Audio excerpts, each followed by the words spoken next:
السلام عليكم أصحاب تقاليق أيكو حرن جنال كينا برهان براقه كسو دواديتا مركو جنالك سبسكرايب نوصار فيديوغا نولا يقرأ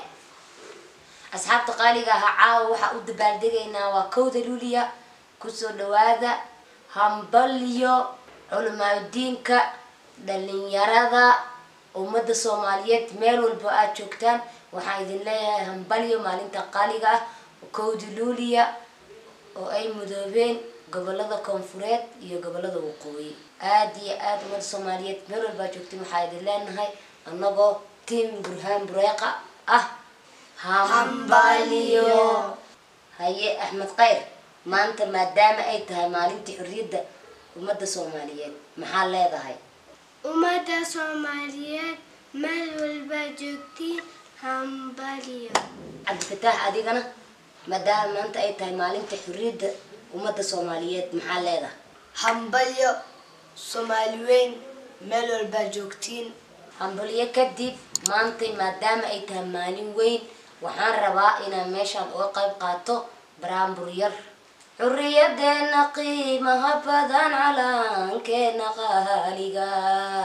dad baa dhiig badan qubayo labada qalqaalay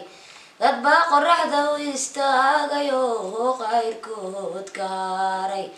qabriga loo qaadayo waalidkood ka quustay ilaahow qaadiro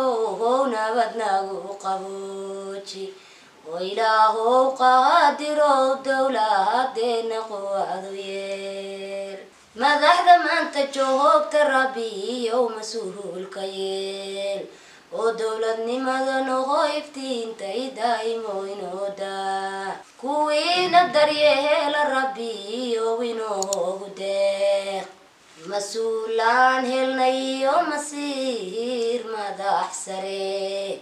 maamuuska yaqaanayo maamul dowladnimo maskiinta u maciinayo maata tabar darneed oo ilaahow maaligow markale dib inoogu soo ceeli aamiin أصحاب تقاليق مخالكين انت سنكيكي